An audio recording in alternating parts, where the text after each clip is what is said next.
and Professor Emeritus of Anthropology and the former director of the Alfonso Ortiz Center of Intercultural Studies at the University of New Mexico. Her research and publications have focused on interethnic relations in the Upper Rio Grande Valley of New Mexico, where she has studied the cultural impact of tourism, the relationship between ritual, place, and ethnic identity, and conflict over land and water. She has conducted ethnographic and community participatory action research with Acequia organizations and testified as an expert witness on behalf of Acequia associations. She currently studies the politics and anthropology of water and collaborates with researchers in various disciplines on questions of Acequia sustainability and resilience.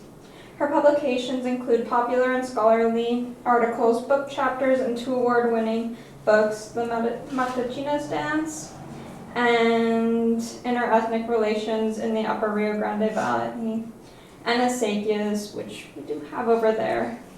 She is a commissioner on the Acequia de San Antonio in Valdez and a board member of the Taos Valley Acequia Association. She works collaboratively with Acequia organizations and researchers, and we are very excited to have her here today.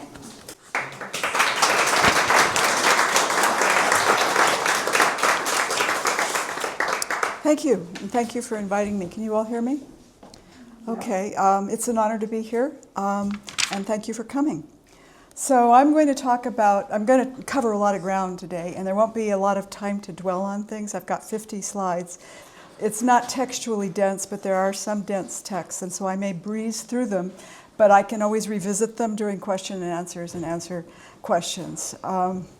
Okay, so Acequia History, Culture, and Ecology focuses on the case of Taos. My work is largely focused on Taos, as well as the Upper Rio Grande Valley. So like all Acequias, they're very local.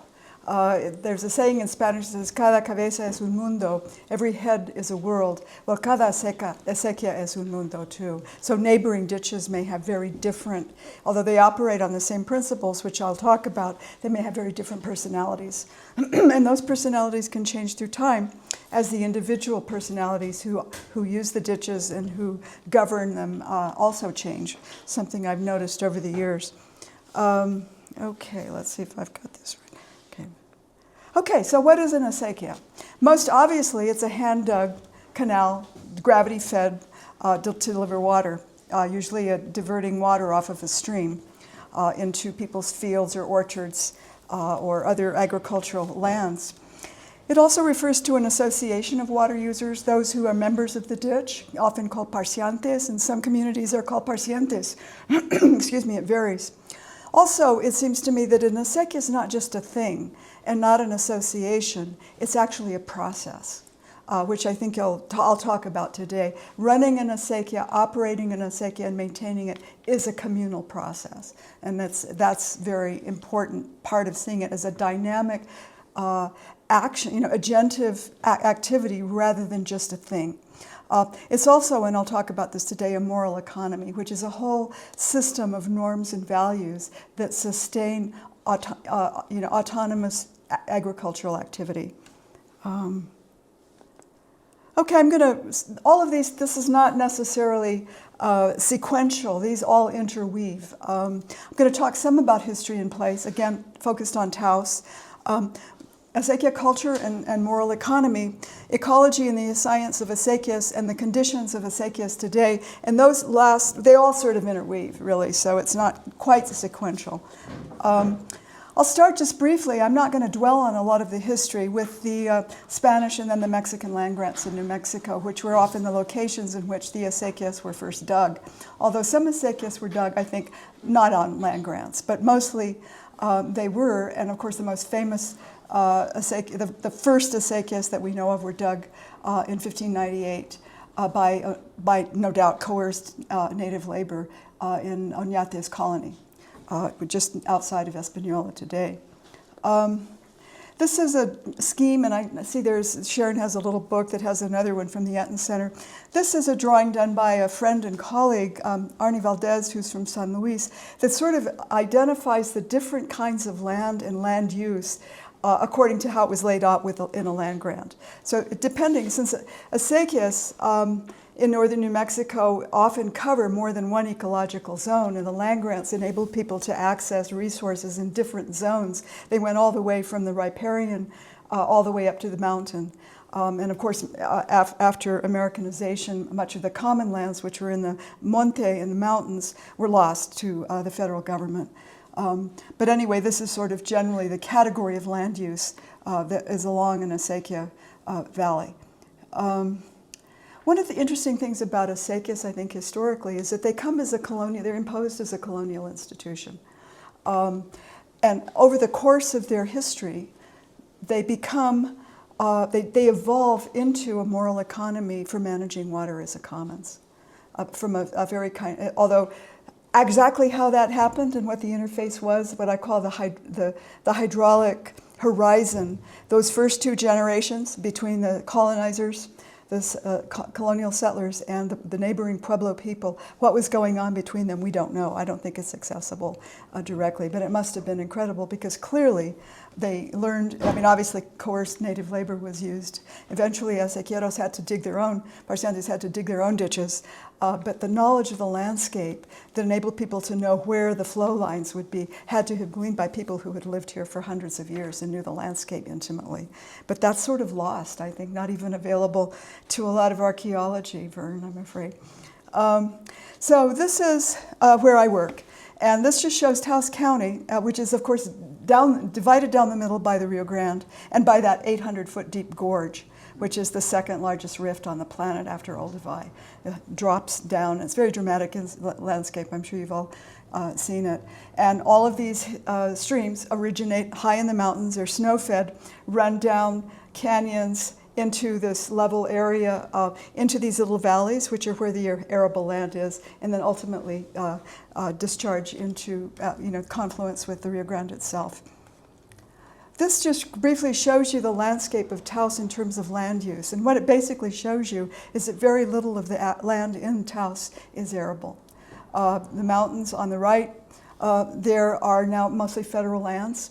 Also include, I include within that Pueblo lands. And then west of the gorge, La Otra Banda is now just sage land, desert pretty much. And so the light brown areas are where the arable lands are located in northern and southern Taos County. This is the Acequia system of Taos, and of the Taos Basin. This does not include Cuesta and Peñasco. And I believe that this is the largest and most elaborate acequia system in northern New Mexico. If you see it as a system, we don't know if it was laid out as a system. It may not have been laid out in a system. I think the Santa Fe acequias might have been.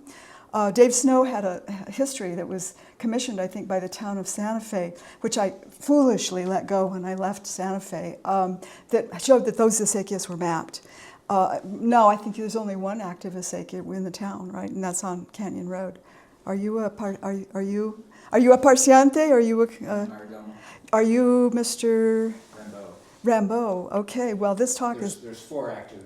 Okay. Well, then this talk is dedicated. I always ask if I didn't identify anyone. I say if there are any parciantes or commissioners in the audience, and if you raise your hand, I say this is dedicated to you because you were my teachers. So. Anyway, this was put together actually as an exhibit for the Abeta settlement, and I think, no time to go into details, it was put together from all of these fragmented maps of the state engineer into one unitary symbol, which I think is a really significant example of what some people call countermapping by the Acequias. Anyway, this is the same information. This is, on the right is a color plate that I had made for my book. Based on that early map of the Taos Acequias, which I think is an incredibly important image that I always say should be burned into everybody's brain in Taos as they try to develop it and transfer water rights and make decisions that really are going to ultimately destroy the ecology of the basin. And that shows within the square area, that's the area that's enclosed within this color map. This also is a map that shows the land ownership in Taos County. The important thing is that only 38% of the land is privately owned, and only a small portion of that is actually arable. The rest is federal or state land of one kind or another. The yellow map, the yellow sections are Taos Pueblo lands. And when I give this talk, I say, I'm not doing a land acknowledgement, I'm talking about who actually still owns the land. And when I give, and that's in the case of Taos, of course, these are a smaller map of the Pueblo Indian lands, Taos Pueblo lands, which include the Blue Lake Wilderness and these other tracts that surround Taos. And also the town of Taos is actually located inside the Pueblo homeland. This shows the lands, the wet and the irrigated lands belonging to Taos Pueblo. On the right are their irrigated lands, on the left are their wetlands, and that includes the buffalo pasture, which is fed by the Rio Lucero and the Rio underground coming together, and the Rio Pueblo, which is sacred to Taos Pueblo, and which is being shrunk gradually, but it's an enormous wetland that is sacred to Taos Pueblo, and it should be sacred to everyone in Taos, because I think was there. Certainly, we don't know what this landscape looked like at contact, but there's no question that the Acequias came in, extended the riparian habitat, extended biological life, and also made for more water, because they created all of the green corridors along the rivers, and some people call them the ribbons of green, that are really part of the landscape of northern New Mexico that is actually created by the Acequias, and the ecological transformation that they created over a period of about 100 years. That's still there, but of course is gradually shrinking and being plowed over for urban development. So this is the map that shows that concentrated green area within the Taos Basin. This is modern urban Taos. That little red arrow that you see, I don't know if you can see it, or is it not? Yeah, it's right there. That's where I grew up, at the corner of Lund and Placita Road, which is, Placita runs right through, there are two roads that run right through the town of Taos. Placita is one. And what's important about that is I grew up in a neighborhood where there was a lattice work of acequias, much like downtown Santa Fe, all gone, all vanished now, no trace, hardly any trace of them, as the town modernized and covered them over, which is actually illegal to do, but it was part of Taos becoming a modern American town. And now, of course, they realize, at least some people in the council realize their mistake and what the implications are. This is a map also from my book that shows the parishes in relationship to the Acequias. There are three parishes, and I'm talking about Catholic, parishes. This is the landscape, the cultural landscape that's created during the settler colonial period that is still essentially lies under urbanizing Taos and interacts with urbanizing Taos. It's often, as urbanizing Taos spreads and consumes water, it's interesting how these communities still continue to resist. The Holy Trinity Parish, the mother church based in Arroyo Seco, but all the mission churches and their locations along acequias. In other words, this map shows what I call sacred sites, which are the three that outline the three parishes. This is the Guadalupe parish, the first parish in what's now the United States that was dedicated to Our Lady of Guadalupe, and then the St. Francis parish, which includes, of course, the famous St. Francis Church. I think that and Taos Pueblo are probably among the most photographed adobe architectural structures in North America, adobe structures. And so what this shows are the mother church, the mission chapels, oratorios, that are located in relationship to water. Obviously, if a very different and totally forbidden map would be, something would be in violation of Pueblo rules of secrecy and respect, would be how they map it. But I think which is obviously many sacred spaces. I think one of the differences between sacralized landscape of Pueblo people and the Hispanic Catholics is that they're mostly architectural in the case of Hispanic, the imposition of this map of meaning, of sacred meaning over the landscape by the colonial apparatus, and which is still living today, as opposed to the Pueblo structures, except for kivas, which tend to be natural structures, and the whole system is different. But the point is that they overlap. And I also argue that with what we call Anglos, so-called Anglos, there's also in certain areas a mapping of cultural, cultural meanings. And so all of these are really overlapping, these overlapping networks of meaning that exist in this landscape. So these are important because of something I cover in my book. In relationship to these sacred areas are processional traditions. Each of these, what Taos is really a collection of 15 small placitas, or sometimes more dispersed communities around a central aldea, which is the town of Don Fernando de Taos, which itself is pretty close to Taos Pueblo.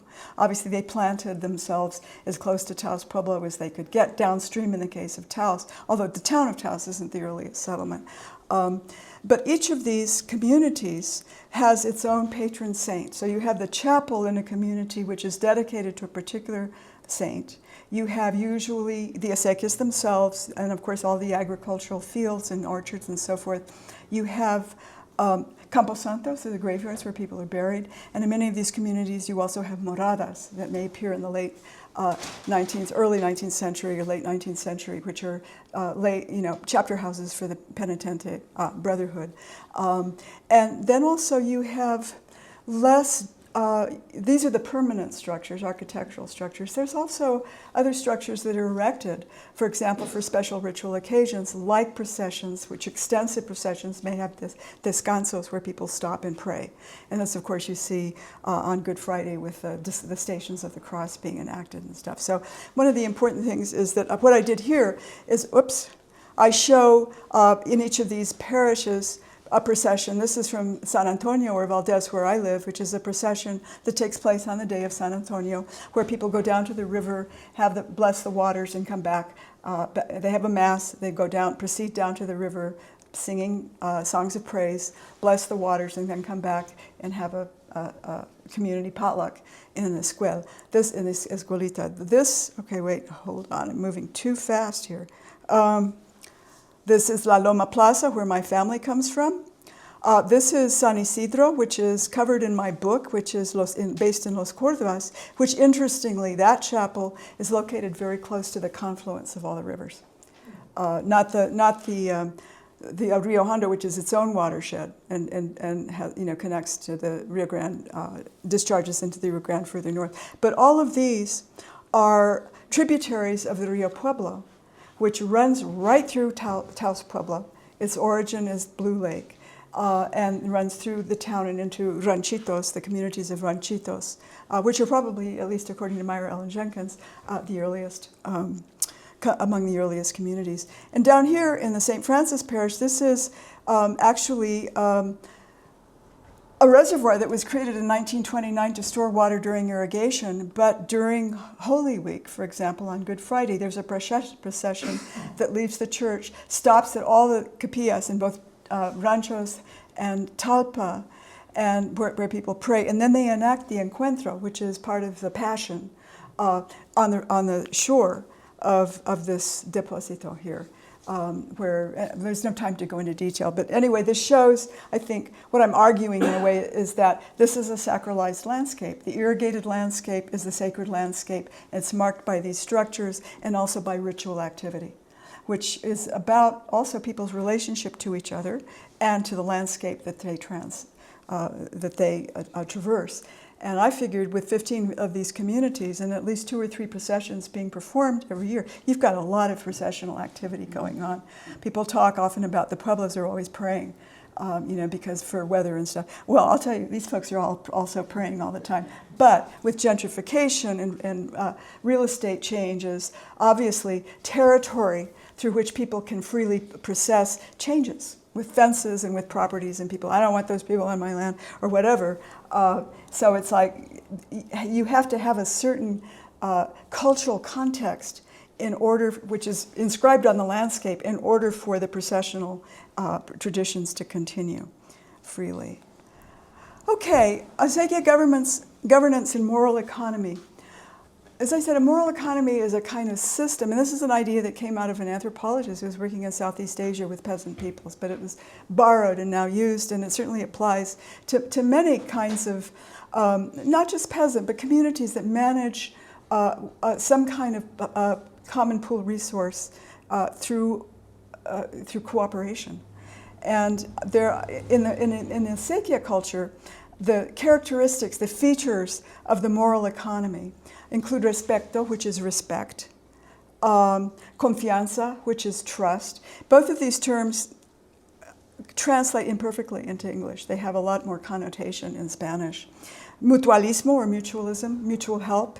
People are interrelated, they help each other. People could not have survived in this landscape without cooperation and mutual exchange. Mutualism also is characteristic of a lot of immigrant groups who pool their resources in order to have burial societies or rotating loan arrangements and stuff. Cooperation and reciprocity. These are the principles that are enacted in order to maintain the acequias as a system, which is demonstrably resilient and sustainable through this whole system. It's really this is what I mean by a moral economy. This is the process by which this is maintained. Okay, this shows some governance. Acequia, whoops. And this is some of the themes that Sharon's famous photographs talk, which is the workings of the ditch, the cleaning of the ditch, the meeting. This is the meeting in my community, Valdez, which is, we take place the annual meeting every year. This is also the sign up for the annual cleaning of the ditch, or the limpia, or the la saca de la acequia, which takes place in the spring, where everybody who is a member of the ditch.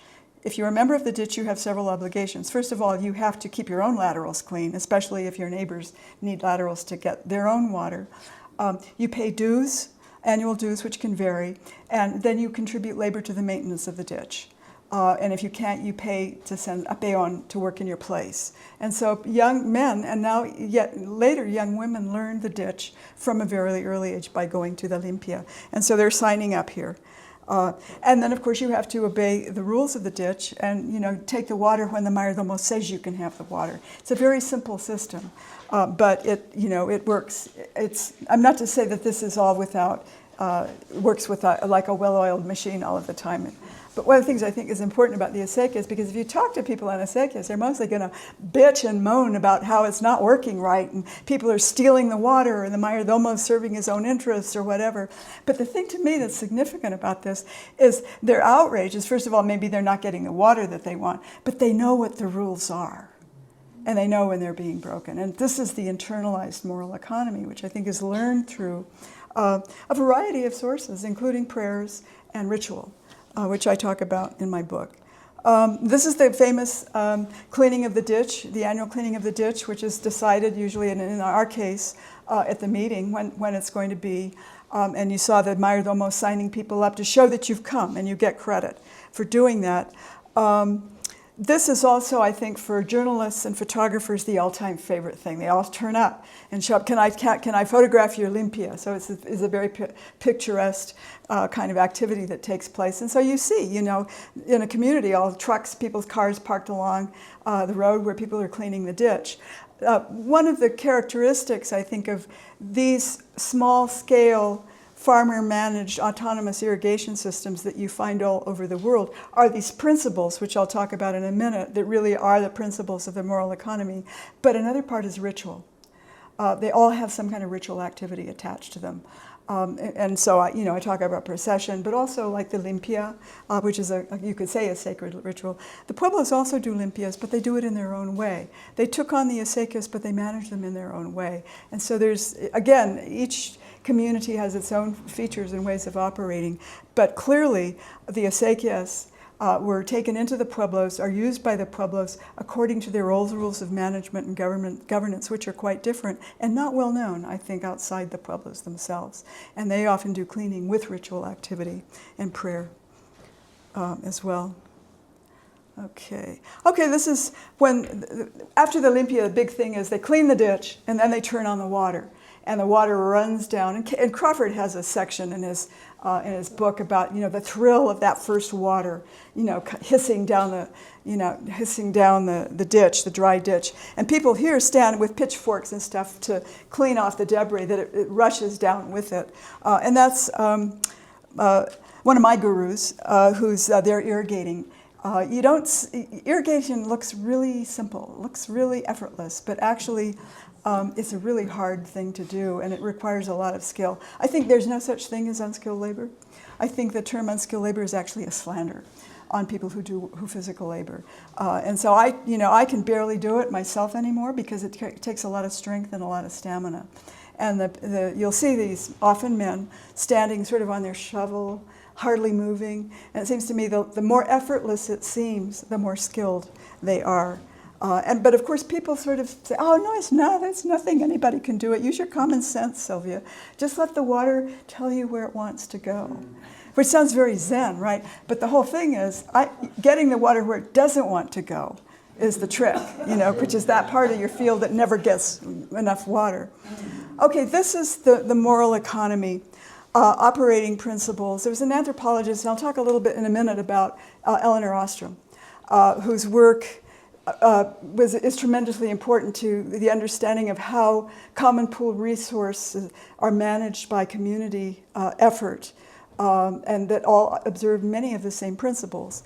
And these are the principles. Paul Trey worked with her. He also worked in doing ethnography in Peru, which also, and these autonomous systems are all over the world. Acequias are not actually unique. They're unique in terms of their own characteristics, but they belong to a family of autonomous irrigation systems all over the world that operate with these very similar principles, which correspond to what Elinor Ostrom demonstrated with the principles whereby common pool resources could actually be managed.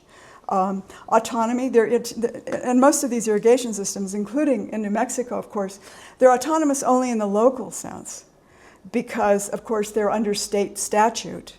And they're actually included in state statute. And I'll get to that tension between local management, local knowledge, and bureaucratic state ways of operating.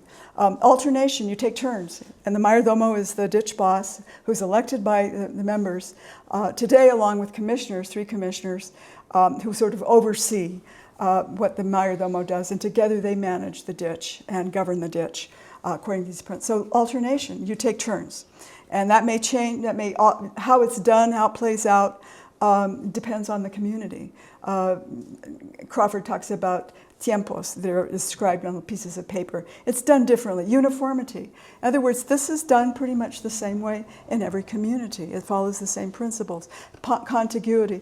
The land is contiguous. In other words, parciantes are the mother ditch diverts off of a stream or out of springs, and then and runs through the valley or whatever, the irrigated landscape, and then off of the mother ditch are individual laterals that go into individual properties, and sometimes they're called venas, venitas, laterals, linderos.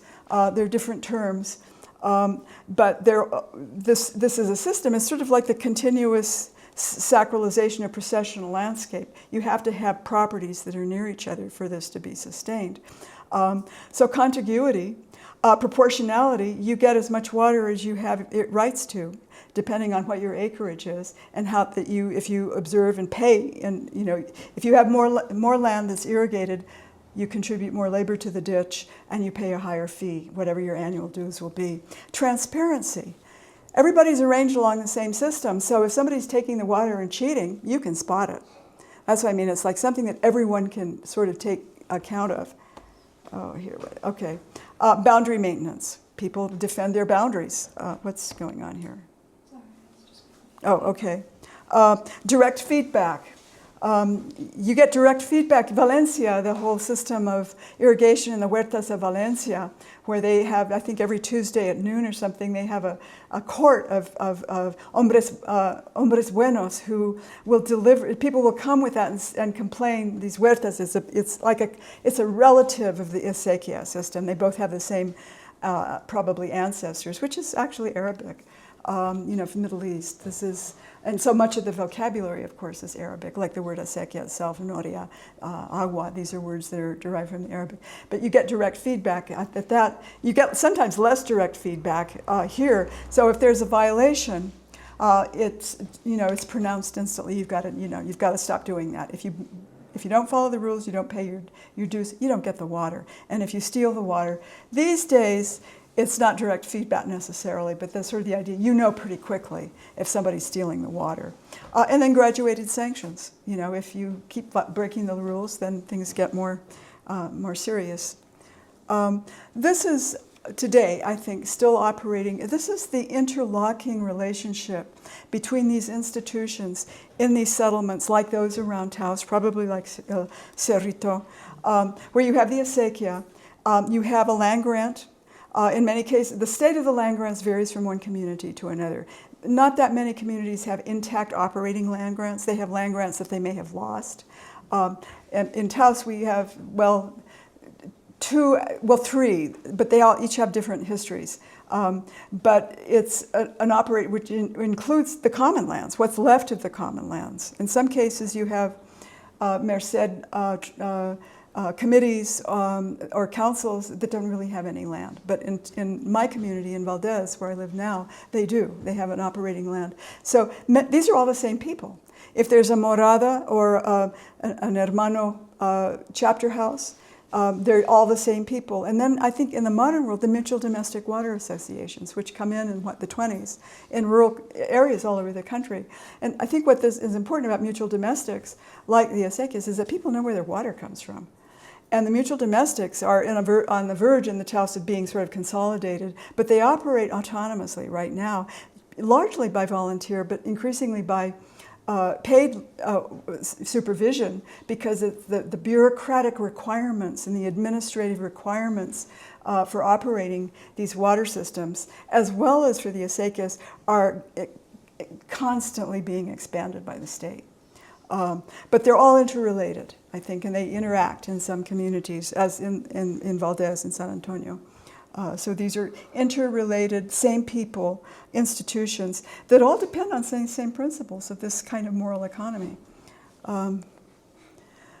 Eleanor Ostrom was a political scientist who died, a number of years ago, who spent her career through doing field work as well as workshops. I think she was actually an economist, either a political scientist or an economist, and refuting the tragedy of the commons.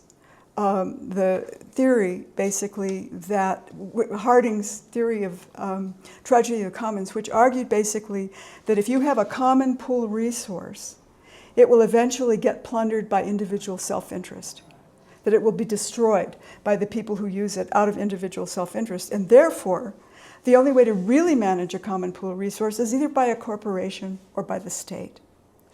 And she spent her career demonstrating otherwise, for which she got the Nobel Prize in 2009, which is even though the tragedy of the commons is regnant dogma in modern economic theory.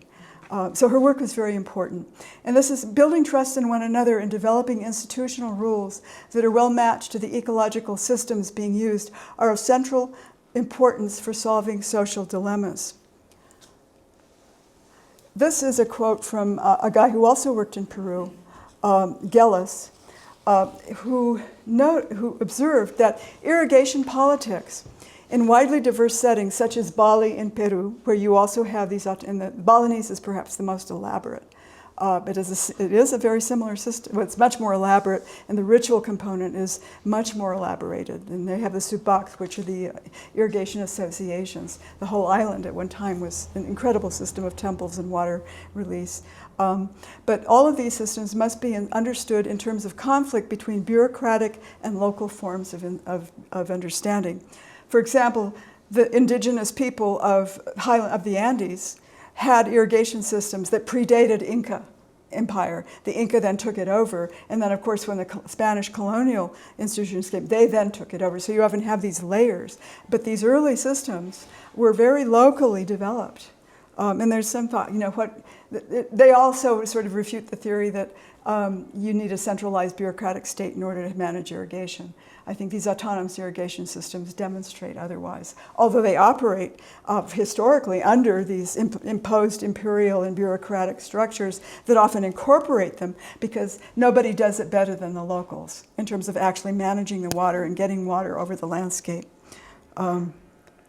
This is a really important comparison that was created by the New Mexico Acequia Association, which shows the difference between acequia water governance and the management by the state engineer, which, talking about the late Steve Reynolds, M. Hall, and others would call the most powerful man in New Mexico. Of course, the state engineer is supposed to be independent of politics, but this comes in during the territorial and then the state period, which is the person, until today, all men, and now we have our first state engineer who's a woman, who manages all the water.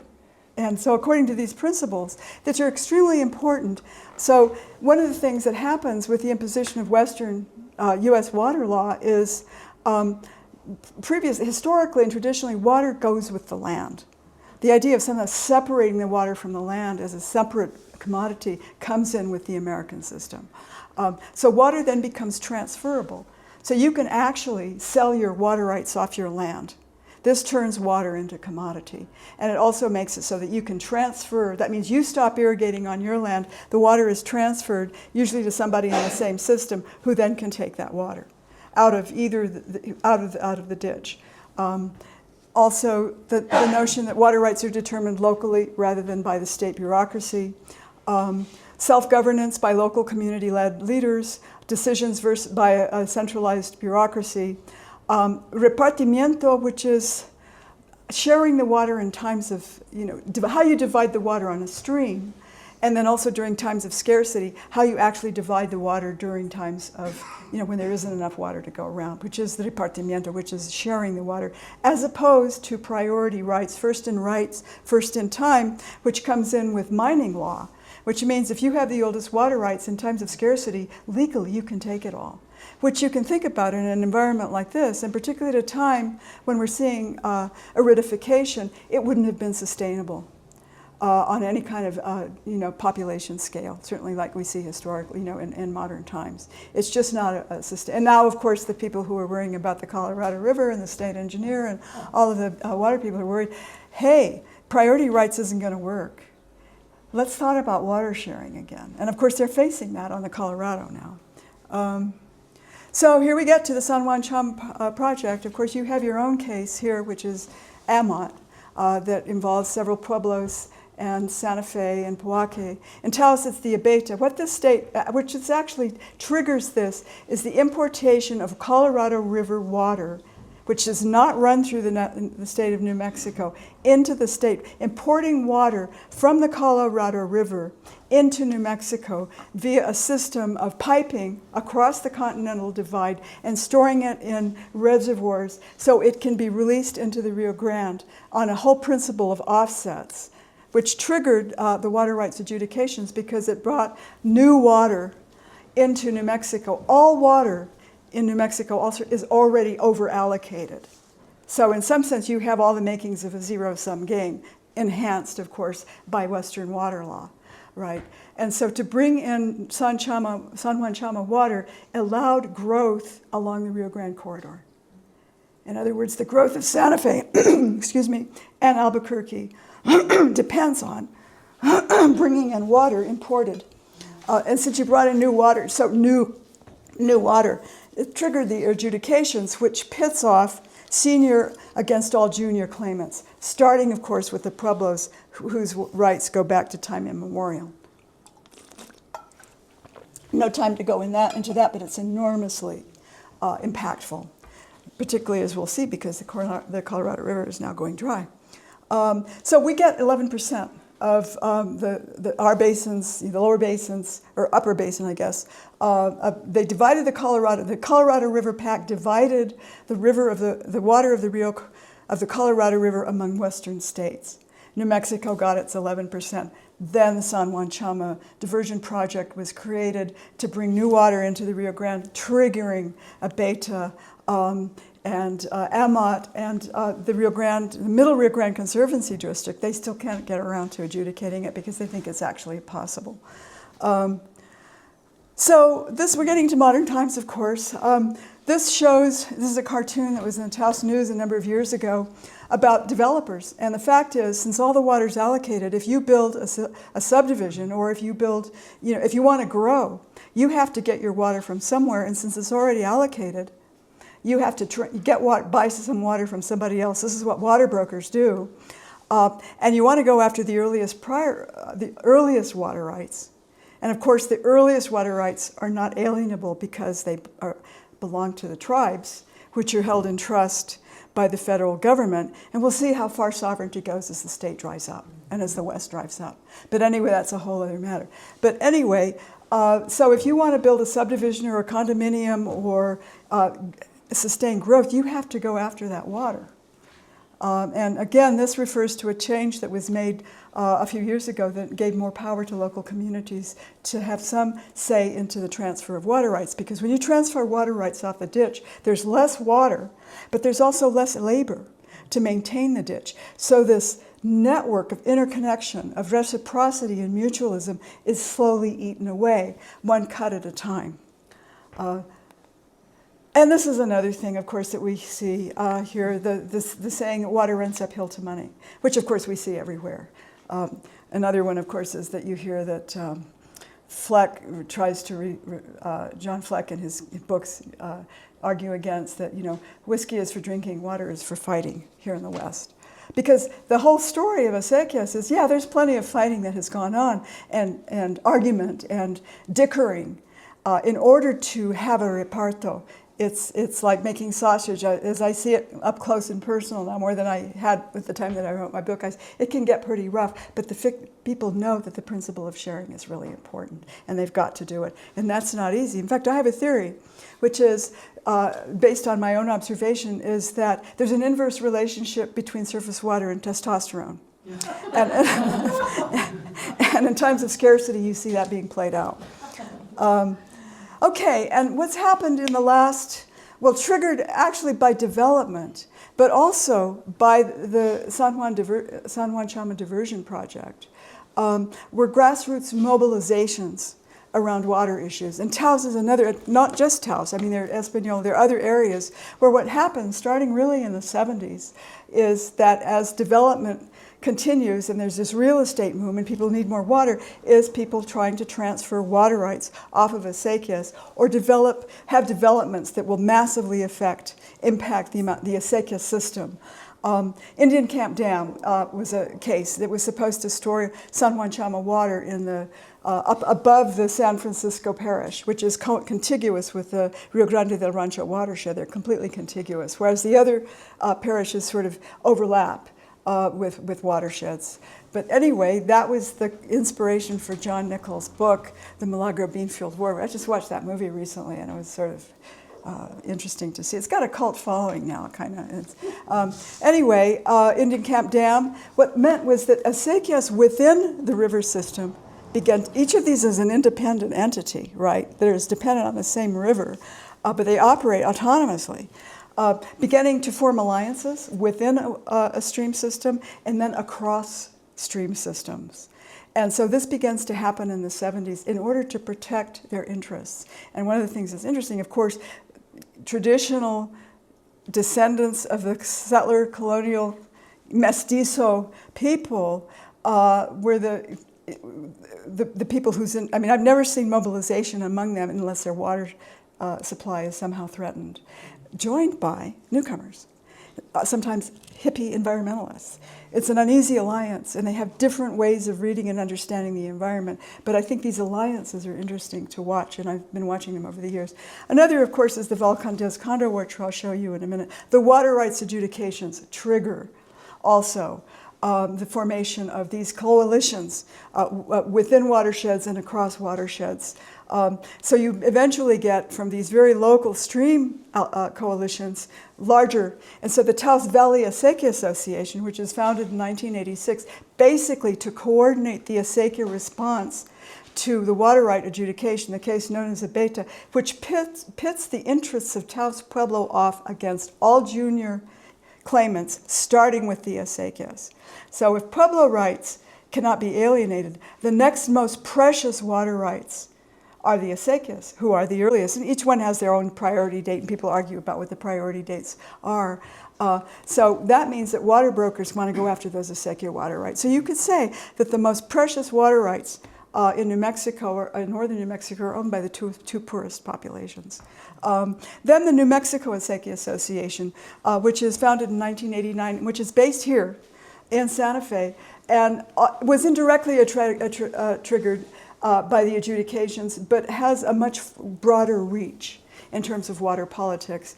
And they've done tremendous work, largely under their genius leadership of Paula Garcia from Mora, that serves the acequias and develops legislation, does workshops, and speaks of building an acequia movement, which I think what's happened over the last 30 or 40 years is the emergence of an acequia movement, which is the joining of interests based on the acequias with their allies to protect and defend the water rights in the lands of the acequia systems.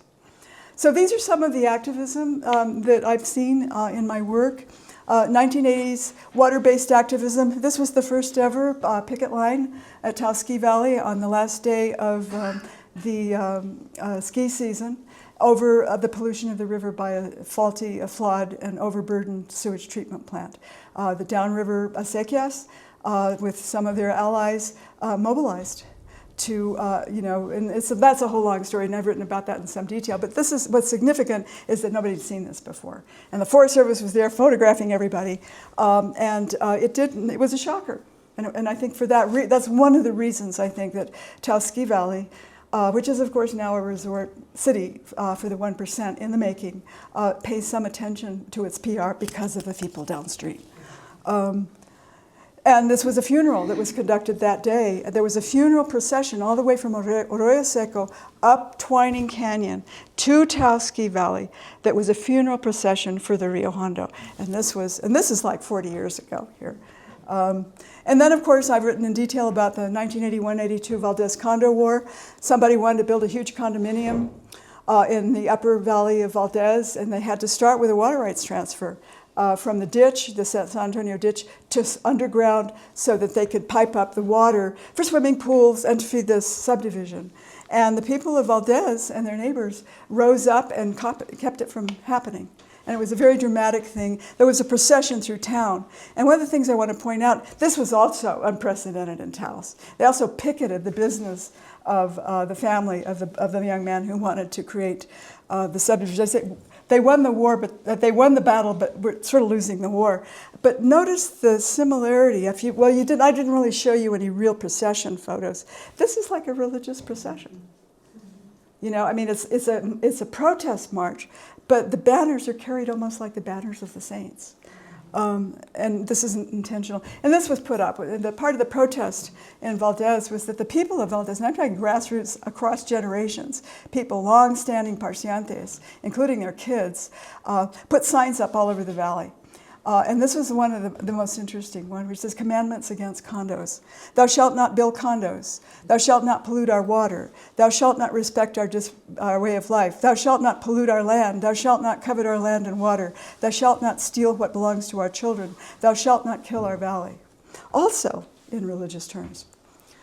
And this is a shot of a meeting of the New Mexico Acequia Association. El agua no se vende, el agua se defiende. That's actually, I think, a motto from what's the famous case is it Ecuador, where people rose up against the privatization of water. I'll think about it. But anyway, there's a sense, particularly with the New Mexico Acequia Association, that there is an alliance with other water movements, autonomous irrigation, other public protest water movements against privatization of water. And this is happening all over the world.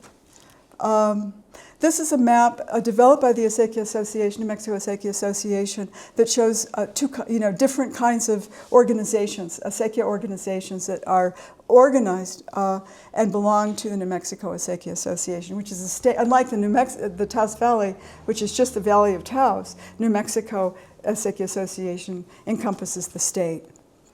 So here we're getting to what all of this has generated is scholarly interest and scientific interest in the acequias. Another thing that I'm not talking about here is also a literature, not just a scholarly literature that's emerged on acequias, but also art.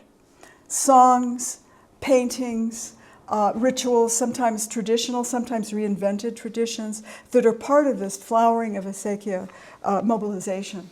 And so this is a conference from a number of years ago that shows some key figures. Sam Fernald, who is now the director of the Water Resource Research Institute at NMSU, Paula Garcia, Miguel Santesteban, Jose Rivera, who is also a scholar of acequias, well known from Cleveland, I think originally from the Mora area. A lot of the leadership of the New Mexico Acequia Association is what I call the Mora Brain Trust. Mm-hmm. Mora has exported a lot of intellectual power all over the country. just like other communities in Valdez. But a lot of them have been very active in leading the Acequia movement. And then Esteban Arellano, the late Esteban Arellano, who is also like a community scholar and historian, has also written books about Acequias. So Acequia science. One of the things that Sam Fernald has done was, he heard about it in a conference. And I think it was, he said it was one that I put together a panel of, Acequia activists, long-standing parciantes, defenders, but also, irrigators. We're talking a panel of them. And one of them mentioned what parciantes have known for generations, which is if you irrigate, you recharge the water table. And if you stop irrigating, the water table drops. And to a hydrologist, this was really interesting. So he and his colleagues went about actually demonstrating this scientifically, at least for certain soil types in the Upper Rio Grande, which has sort of triggered this whole awareness that acequias have numerous ecological services, environmental services that they perform. Not time to go into, but when you read or you hear, like 89 or 98% of the water is being used by farmers, what they don't mention is that about 80% of it goes right back into the aquifer and right back into the river. It's not consumptive. It recharges it. And another thing is that it stores the water underground, so it's not subject to evaporation, like if you have in reservoirs, or if you go to Phoenix, where all of these channels are just open to the air and they're evaporating enormously. So this is some of the stuff that has come out of WERI studies. Again, this shows that when you irrigate, how long it takes for the water table to rise. And this is a painting that we had an exhibit a number of years ago at the Maxwell that was part of a study that was looking at coupled human natural systems and looking at 3 sites in New Mexico, northern New Mexico, as their case studies. Alcalde, a place over in Rio Arriba County, I'll think of it in a name in a minute, and the Rio Hondo. And there isn't time to go into this, but this shows, how the hydrological cycle usually just shows, the whole movement of water, and it's considered universal and the same everywhere. In other words, it's not localized. The hydrosocial folks say that water is, actually all water is local, and what the hydrosocial cycle does, just like Western science, is that it posits a complete division between nature and people, nature and society. And the CNH program, which is over now at the National Science, along with a lot of other stuff that's over at the National Science Foundation, wanted studies, funded studies that looked at coupled systems, coupled natural human systems. The hydrosocial theorist folks who come out of political ecology say, that still says that humans and nature are separate, which indigenous people have known forever is wrong, right? That they're actually interpenetrating. And the hydrosocial cycle incorporates humans into the cycle as part of the cycle rather than seeing them as separate. So I commissioned this painting by the late artist George Chacon, which shows the hydrosocial cycle, which includes human beings and human society. This is another graph from the WERI study that shows the interrelationship between uplands and downlands in terms of water. So what happens up in Taos or in southern Colorado affects you guys here, and it affects Albuquerque. So it's a whole system. And so actually, if people are irrigating up in Taos, it helps you, since you're drinking out of the river now, right? And so is Albuquerque. Because if you pumped it out of the ground would subside. Which of course they're doing also. And this is a graduate student from NMSU measuring water flow in one of the flumes in Valdez. This is an interesting map, which came out of the early CNH study with these 3 communities, these 3 watersheds that posited mutualism in the north and in the south. And part of that study was looking at mutualism. These are all mostly hydrologists and scientists that measure everything. And of course, part of that study, they needed people like me and Jose Rivera, who are qualitative researchers, to talk about all of the moral economy stuff, which you could quantify you could. I don't personally am interested in quantifying mutualism and respeto. You could do it, I could configure, but in the process you'd probably alienate everybody that you talk to in trying to do that. And that's an interesting thing. And this is an even more interesting one that came out of a conference that was part of that study that I organized that brought some of the major people who've worked with autonomous irrigation systems all over the world. And this chart, which posits a conceptual diagram of the relationship between resilience and hydrological connectivity and hydrosocial connectedness. And I think this was produced by a hydrologist in conversation with people in other disciplines. To me, this shows how brilliant Sam Fernald is. I want to pay a little tribute to Sam Fernald, who's the head of WERI, who I've worked with for years and who has really worked and does all kinds of stuff all over the world, but one of their interests has been acequias. I know I'm running over here. So back to yes, I am running over, but just bear with me. Back to the San Juan Chama. The Abeta settlement, which was done not in court, but through negotiations that took 17 years between the Taos Valley Acequia Association, representing the interests of the acequia systems in Taos Pueblo, of course, the town of Taos, the El Prado Water and Sanitation District, and the mutual domestics. And then, of course, there were the feds and the state that were also part of this. These adjudication states were brought by the state engineer on behalf of the Pueblos, pitting the Pueblo claims against all junior claims in order to quantify and sort of rank priorities in the Rio Grande because of all the new water that's coming into the system. I see the irony of the San Juan Chama is that it posits a solution to a problem that it created. So this was a signing at Taos Pueblo, which was a very big deal for Taos Pueblo. This took place, in 2008 or something. This was before it was signed in Washington. But it was interesting to go and to see the Taos Pueblo and the people who participated. That was the then governor of Taos Pueblo. And then you see all the big wigs. So there was the governor, there was the La Madrid, Richardson, the then state engineer, all these big wigs. And Taos Pueblo was comparing it in its import almost to Blue Lake, which is, of course, a monumental case in Indian land and water law, famous case. And then, of course, as the implementation phase, which is going on now, there were people who protested this. And that's sort of piped down now because what it involved was the digging of not just new supply wells for the growth, but mitigation wells to offset the lowering of the water table and the lowering of the acequia water that's created by development. And this was to dig deep wells to pump water back into the acequias, which some people think is an abomination, and other people see the only thing that's going to keep the acequias going in Taos. So that's a big, they're now doing it, if you go into Taos right now and you look on the left before you get into Ranchos, there's a huge well that's going in, that's a mitigation well, some of which are also going to serve domestic water systems. Okay, and now this is where we are today. The bathtub ring in Lake Powell. We know that when the Colorado Compact was made, they thought there was going to be that much water in the Colorado River forever. Well, they were wrong. And now I'm sure the bathtub ring is much bigger than it was then.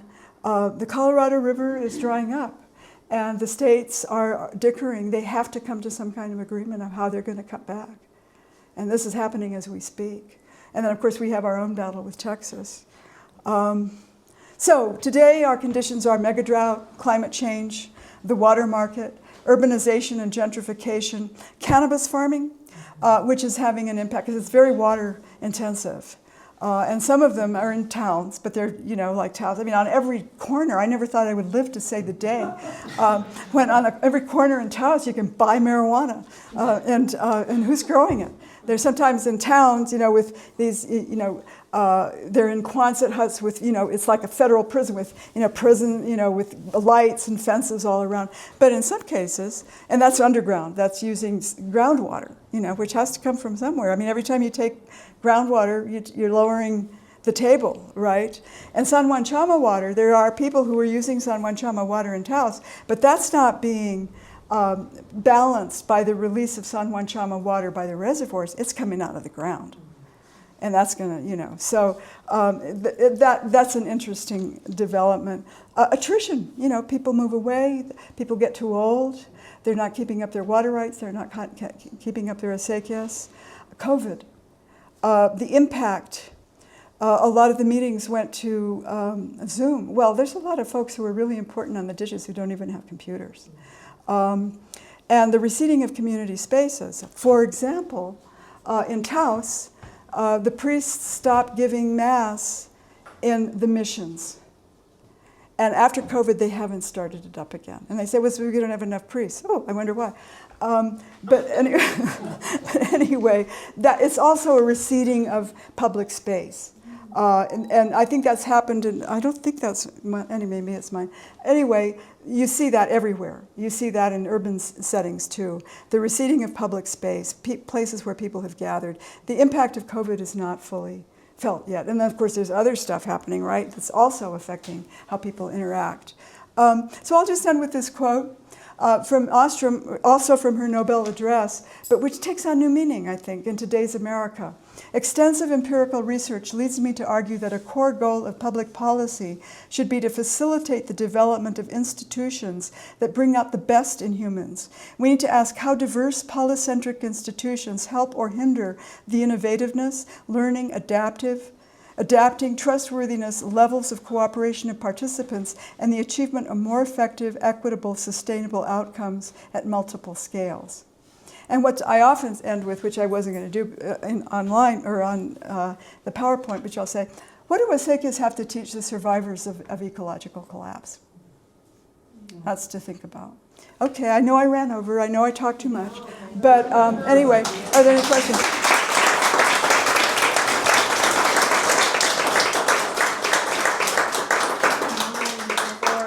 We open for a few questions. Sure. Hi, I'm Melanie McWhorter. Hey, Sherry. I'm the executive director here at Historic Santa Fe Foundation.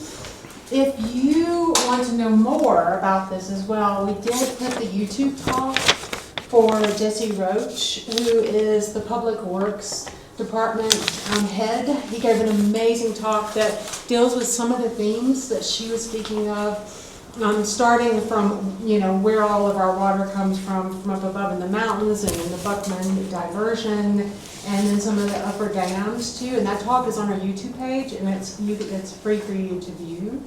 The other thing I want to recognize Sharon Stewart. So this is the photographer whose work is hanging here. So yes, and